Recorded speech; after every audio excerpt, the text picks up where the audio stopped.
Hello everyone, back tuning into today's second video. Going to have a look at the weather for the next week to 10 days. For today's second video, that takes from the 29th of July. We'll be able to extend out beyond that the extended GFS and ECM ensembles running to around a couple of weeks, taking us into the early part of August. We'll see what's going on over the next week to 10 days worth of weather and beyond. Now, all eyes will be on next week. We're going to get hotter weather coming along next week. Temperatures are going to be rising. It could get very hot in the south and the east for a time next week, and there might be thunderstorms too. The real question mark is how hot is it going to get? How long is this going to last? There are varying scenarios playing out within the model output for next week. The general consensus seems to be that the hot weather finishes around Wednesday or Thursday, probably breaking into thunderstorms, but there is a chance of it a little bit more prolonged happening in terms of this hot weather, possibly extending into the following weekend. I'll talk you through all of the developments very short. Just say that J&A Friday has been released. That video is on the homepage at dowsoffice.com right now, underneath this video. It's the month-end look ahead taking us into the middle of August. So have a look at that and see what's going on. We're going to start off with a radar picture of weather outlook though, because we have got some rain across the country today. I haven't had a great deal of rain over the past few weeks down in the southern part of the country. It's been a very dry July so far down in the south, but today I've got some wet weather. So this is a radar picture. The first batch of rain is pushing north and eastwards through Northern Ireland into northern and eastern parts of England. Remember, there's a big dry slot now through much of the Midlands down into central, southern, southeast England. There are a few patches of rain here and there, some showers. And then we've got this next area of rain that's developing across Wales and southwest England. That's going to get increasingly heavy and widespread and persistent through this afternoon, and it will spread northwards and eastwards, bringing another soaking later this afternoon and into this evening across many parts of England and Wales. This is how things are looking in terms of the precipitation forecast from Euro4. This is at Weather Online, UK Met Office product, of course, Euro4. So this is the forecast. Well, this was the forecast for midday. You see that first batch of rain coming through Northern Ireland in towards Northern England and down to the southeastern parts of England. That's kind of like the situation now. It's fairly representative of what's going on at the moment. The first batch of wet weather is into Northern Ireland, and then patchy or showery rain down into northeast parts of England and East Anglia. There's that next area of wet weather getting going in the southwest. Now, what Euro4 does with this is it turns increasingly heavy and moves it northwards. So through the course this afternoon, late this afternoon, this evening, pouring with rain through much of the Midlands into East Anglia, southeastern parts of England as well. Drier through parts of Wales and Northern England, they're very wet across parts of southwest Scotland and indeed Northern Ireland too. Overnight, we keep further pulses of rain going. This is 3 o'clock in the morning. This is 6 o'clock in the morning. The rain increasingly pushing up to Scotland, but also more wet weather through parts of the Midlands, central, southern, southeast England. Some of this rain could be very heavy indeed down in the southeast, so we may clock up to like half an inch to maybe an inch of rain in one or two places. Really quite heavy and persistent rain in the south overnight. Exactly where we need it. Look at the vibrancy of the colours there in the extreme southeast at 3 o'clock in the morning. You would say that's a little bit torrential actually, that rain in the extreme southeastern corner. Most places not as heavy as that with the rain, but certainly is going to be pretty heavy, pretty persistent and pretty widespread. So if you're waiting for some rain for your gardens, then it looks pretty decent this through late this afternoon into this evening, and then pulses of quite heavy rain, and for the far southeast, potentially quite torrential rain, continuing overnight tonight. Tomorrow is a case of showers, so we start with that wet weather on the east side, but persistent rain clears into the North Sea, but we have got showers around. These models never show showers all that well, but you see there are some pretty big showers being forecast there for parts of East Scotland, Eastern England, maybe down across some southern counties as well. I suspect showers will probably be a little bit more widespread than that is showing tomorrow. By the time you get through to Sunday, though, things are becoming quieter down across England and Wales, although notice this area of wet weather heading in towards the west of Ireland, that's going to give a real soaking for northern and western parts of Scotland through Sunday and into Monday. I think it's going to be over 100 millimetres of rain, maybe 100 to 150 millimetres of rain from Sunday through to Monday across parts of western Scotland, so 4 or 5 inches of rain from Sunday to Monday. But at the same time, the rest of the country will be turning increasingly dry and hot. These are the GFS upper air temperature and precipitation ensembles for the next couple of weeks. The red line here is the 30-year upper air temperature average for Nottingham. Looking at Nottingham today, and we're starting off close to average with the temperature through this weekend. But into next week, the temperature gets a real lift up, rising up, look to around 20 degrees at 850 HPA around the middle part of next week. That's 25th of July. Looks like that's around the peak of the temperature. Few of these ensemble members actually go above 20 degrees at 850 HPA, so we've got a cluster of ensemble members that are going somewhere to around 22 or 23 degrees at 850 HPA. So that, again, is reaching record-breaking temperature levels in terms of the upper air temperatures anyway. And then after we get that peak in the temperature, just a gradual slide down in the temperature. It takes a while to get back to average, though. It's not until we get to the first days of August, really, but we are back to average. So it takes a while to cool the temperature down. Some of the ensemble members do it quite quickly. So these are just here do cool things down from that peak quite quickly. But the majority of ensemble members are within this cluster that are actually now extending the heat out a day or two to around the 26th, 27th of July, and then lowering the temperature after that. So we may add on a day or two to this hot weather. It's very uncertain at the moment when this hot weather peaks and we lower the temperature, but we might add a day or two onto it. The thick green line, which is the operation range, and I'm going to show you about it in a moment, is just here. You see that is one of the hottest members of the GFS ensembles, but it also has support, interestingly, from the GFS control to extend this hot weather out for a day or two, maintaining the temperature around 20 degrees at 850 HPA for around 3 days in the middle and second half of the COVID week, which is very impressive to maintain that extreme hot upper air temperature over that length of time. Eventually, all ensemble members, as I say, do, or most ensemble members do get down back close to average, but it takes a little while to do it. Precipitation-wise, this is the precipitation spike associated with today and tonight's wet weather. When that's out of the way, we go into a drying trend into the early part of next week.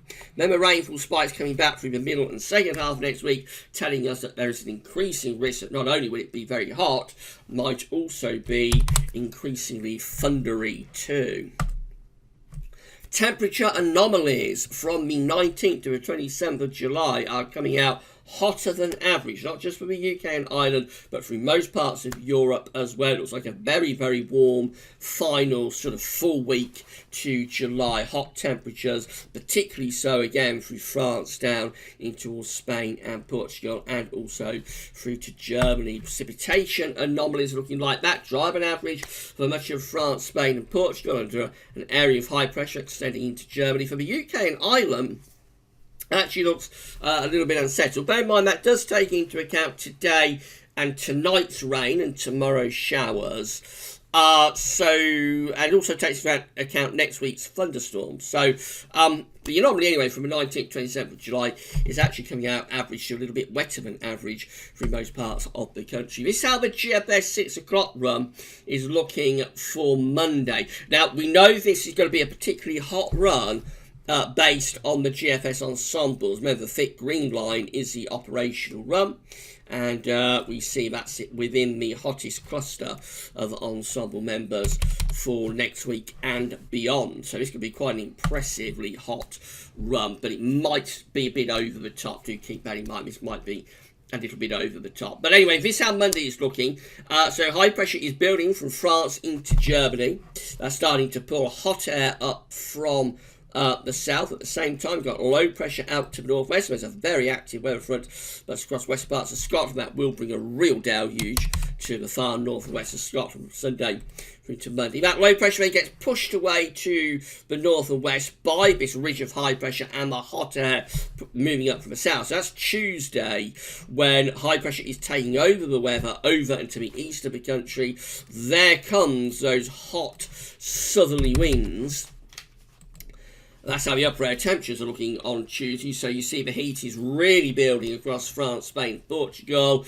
It's getting hotter across the UK, but we don't yet have the proper extreme heat hitting us on Tuesday. However, by Wednesday, we find that again that high pressure is over to the east of us, low pressure is out to the west, and we continue to push up those hot southerlies.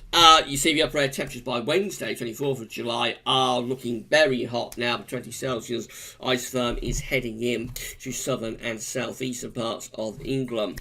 Now, this is when the uncertainty is creeping in. This is around Thursday. Most of the computer models, and you're going to see the GM and the ECMWF in a moment, most computer models are developing a thundery breakdown by Thursday. They want these areas of low pressure out to the west and to the south to kind of move into the UK, and this ridge to recede away to the east. So the ridge goes in that direction, and the trough, the low pressure from the Atlantic, comes in from the Atlantic and possibly from the Bay of Biscay too. As that happens, there's a clash of air masses, and there could be a thundery developments with that. This particular GFS run, though, wants to keep the ridge of high pressure maintained. So it has this ridge continuing to sit over to the east of us, continuing to pump in those hot southeast winds with probably not all that much thunder up to Thursday. Look at those upper air temperatures. The 20 Celsius isotherm is covering the majority of England and Wales. Extreme heat moving northwards in terms of upper air temperatures. Anyway, we'll see what the surface temperatures are forecast to do in a moment. That's Friday. Now, by this point, we are beginning to get a bit of low pressure going down to our southwest. So, finally, low pressure starting to move in. However, we are still in a hot southerly to southeasterly wind even on Friday. There's the upper air temperatures. They continue to look very, very hot indeed. No quick cool down on this, albeit sort of not that well supported GFS operational run.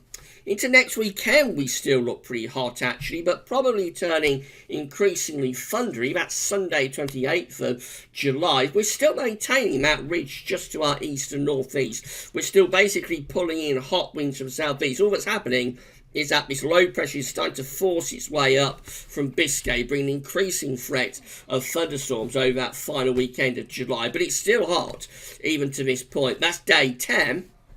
Which is Monday, 29th of July, probably beginning to go a little bit more thundery then, but still no definitive breakdown and no definitive push of cool air from off the Atlantic. So we continue to be looking pretty hot at this point, and thunderstorms probably quite isolated, I would have thought. There's the upper air temperatures. They are still impressively hot, just not as hot as they are in the days before. Beyond that, well, what happens is that the ridge tends to send over to the west of the UK, but it will still maintain very warm conditions even into the end of July and the opening days of August. It's not until the very extended range that these high pressure pulls far enough away from us to start to allow genuinely cool and probably more unsettled conditions to move in from the North Atlantic. But of course, that's over 2 weeks away. It's Sunday the 4th of August, so it is really, really unreliable. So how the temperatures look with that particularly hot GFS run. So this is the maximum temperature forecast for Monday, where temperatures are forecast to max out at around 28 degrees in London. So even on Monday, we're sort of getting towards the 30-degree mark. But it's a hotter day on Tuesday. Temperatures widely upper 20s to low 30s. It's going for a maximum temperature of 31 there in London. That's 88 Fahrenheit. You might be able to add a degree or two onto that. So that would sort of suggest 32 or 33. That's Wednesday, maxing out at around 34 in London. Look at that, 34 degrees in London. Again, add on a degree or so, that gets you to mid-30s, gets you to 35. 35 is 95 Fahrenheit, extreme heat by Wednesday. And then even hotter, look at this, on Thursday. It's quite a remarkable GFS run. It is going for a maximum temperature there in central London of 36 degrees. If the general rule of thumb holds that you can add a degree or two on, then you will go from 36 to 38. Now 38 gets you to 100 Fahrenheit. Not predicting that we will get to 100 Fahrenheit in London on Thursday, because we know from the GFS ensembles that this is a particularly hot GFS run, and it's not all that well supported by the GFS ensembles. Most ensemble members and the other masters I will get on to in a moment, most of them want to cool things down by the second half of next week and turn it thundery. But that's the potential anyway, that temperatures could be, it's certainly going for 36, and the rule of thumb is that you add a degree or so on, so you're not all that far from 38 if you was to do that. Again, not predicting that's what's going to happen, but that's what this particular GFS run is certainly hinting at anyway. Very, very extreme, and will be record-breaking heat for July next week if that was to happen. Big if, of course. By Friday, things are beginning to lower with the temperature still into the 30s, still sort of 31, 32 quite widely across England and Wales, but just lowering the temperature a little bit, probably due to more in way of cloud and maybe a growing threat of thunderstorms. GM looking like this, and again we've got that weather system out to the northwest on Monday, bringing very, very wet weather to northwest of Scotland. Otherwise, heat is building from the south as this ridge of high pressure develops. That's Tuesday through to Wednesday. So we are very hot by the middle of next week. But already you see the difference between the GFS and the GM. By Wednesday, low pressure is out to our west, and it will begin to wobble across the country. There's a trough moving in from the west. The ridge is further eastwards, being pushed back into eastern parts of Europe. So although, yes, it is very hot, there's the upper air temperatures for Wednesday. There's a 20 Celsius ice firm there covering southern and southeastern parts of England and Wales. Again, probably getting us into mid-30s Celsius. A thundery breakdown is taking place at this point. So it's like two really hot days, Tuesday and Wednesday, or probably one hot day, Tuesday, and one very hot day, Wednesday, but then thunder, cooling things down. So by Thursday, I should say, the winds are turning into the west, and we're beginning to draw cooler, fresher air in from off the Atlantic. You see the core of the heat being shunted over to the other side of the North Sea. A thundery breakdown, therefore, is implied on Wednesday, whereas the GFS doesn't bring anything particularly thundery to us until at least next weekend. And then we are into a cooler, fresher air mass through into the end of the week. So by Friday 26th of July, actually, the upper air temperatures have gone back towards average. So very, very different with the GM compared to that GFS run. And we actually go quite cool and unsettled in the extended range. Talking about day 10, Monday 29th of July, we've got a low pressure to the east coast of Scotland, and we're pulling down a pretty cool northerly wind. So remarkably different between the GEM at day 10 and let's just go back to it and see what the GFS is showing at day 10. There's a GFS chart for day 10. Remarkable differences for 10 days out between the GEM and the ECM and the GFS. E70F looks like this. So again, same idea. The ridge is building across central parts of Europe on Monday. Low pressure out to northwest, bringing a deluge to west parts of Scotland. Tuesday to Wednesday, again, we're pulling up those hot winds from the south. Low pressure is developing out to west, high pressure to our east. The air's being drawn up from a southeasterly direction, exceptionally hot across France. Really hot again there, real surge of heat. That heat is getting into southern and southeastern parts of the country on Wednesday, but again, same as with the GM, certainly by Thursday, a thundery breakdown is taking place. We've got these sort of kinks in the isobars telling us that low pressure trough is out to the west, and it's sending a front into the country. There's also a thundery low around Biscay, but probably gets involved with all of this. That just looks like thunderstorms pushing up from the south, and probably more of a general area of thundery rain moving in from the west by the end of Wednesday. We see midnight on Thursday. Our air temperatures do look very, very hot midnight on Thursday, but by Friday, midnight Friday, look, the winds are turning into the Atlantic. That heat is being pushed away to the east. It is very extreme heat that we have just to our east, but certainly we are going on to the cooler side of that thundery breakdown by the end of next week. And into next week, the upper air temperatures are looking a lot cooler. Eventually, we do turn things quite unsettled, similar as what the GM is showing. This low pressure heads in off the Atlantic, quite cool, quite unsettled by day 10. So the GFS, with that very extended and pretty extreme hot spell, does look quite isolated compared to other models, but it doesn't mean it's wrong, and we are seeing these very hot runs appearing within different models at the moment. They are always outliers, they're always hot outliers, not particularly well supported by the other models and not particularly well supported by their ensembles. But it is interesting, last night for example we had a very hot ECM run. This ECM run that you're looking at here from today isn't as hot as the ECM run we had last night, and today it's like the GFS for the particularly hot run. So we can't discount the possibility of extreme heat next week and quite prolonged heat too. At the moment it looks like it's probably going to be a couple of days around the middle of the week where we see this heat peaking. I would have thought probably around the mid-30s Celsius. But as I say, we can't rule out the chance that something much more historic could take place through the course of next week. So it's just be a case of keeping an eye on it. I know there are a lot of people watching this that don't like heat and will be very worried about the chance of extreme heat occurring next week. And it is a bit concerning that I'm not able to rule it out entirely, but at the moment it looks like a low probability that we will get that extreme heat, but it certainly is going to get hot for a couple of days around the middle of next week. These are the ECM ensembles. These are the options going on the table for day 10, which is the 29th of July. So we have 17 members of the ECM ensembles with above average heights to our south, below average heights out to northwest, and a bit of blocking up to the north. They're bringing a westerly flow, relatively pleasant, relatively cool with those. 15 with high pressure up towards Scandinavia, and probably bringing some sort of southeasterly type flow, but with low pressure out to west, could also be a bit unstable. 11 with above average height centred over the top of the country and to our east.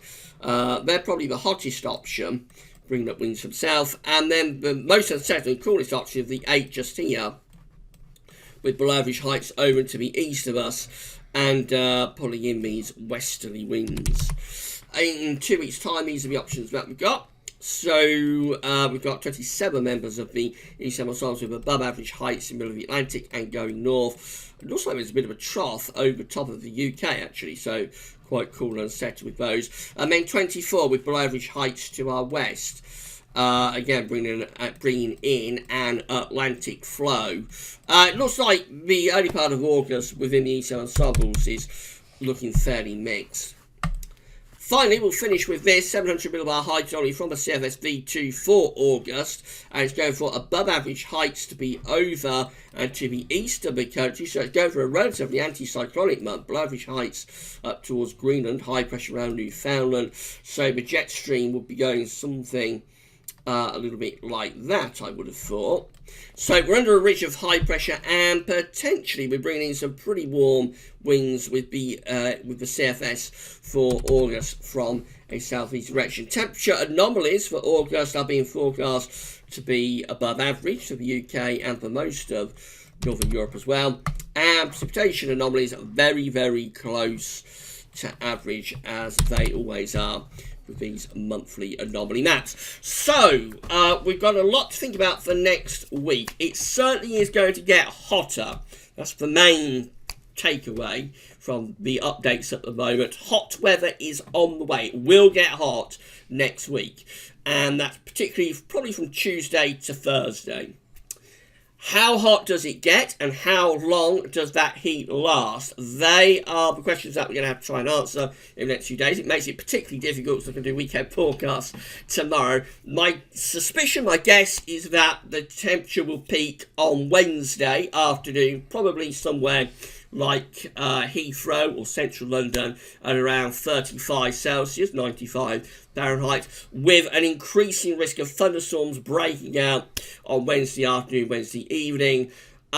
Thursday could be quite a thundery day. Still very warm and humid, but the temperature lowering as there's more cloud and those heavy downpours around. And by the end of next week, we're back into cooler conditions. That would be the more typical way you would expect this to go. There is a chance, probably no more than around 20%, but there is a chance we could see the heat just continuing to get more extreme through the second half of next week. If it happened, we would probably break records, certainly break the July temperature record, I would have thought. Of course, in that scenario, then things start getting rather extreme. Through the second half of next week, it turns into rather an extreme heat wave. But the way the models are trending, I think that's a low risk for that to happen. And I think it'll just be a general couple of hot days and a thunderstorm. We shall see, and I expect this will be revealed in the next day or so. There's a fascinating time for model watching, but certainly some hot weather is on the way for next week. And beyond that, we've just got to wait and see how things develop. Now, I'm going to be back later on with the next update for Camp Bestival, which of course is occurring around this period, but we're focusing on for this heat and thunderstorm risk, so that makes things a bit difficult to forecast for that particular event. There are other events taking place during that final weekend of July as well. So more on that anyway this evening. Tomorrow got weekend forecast coming up, and also week 10 video update and the CFS 600 look tomorrow as well. So it's going to be a busy day tomorrow. Right, that's all for now though, and thanks for watching.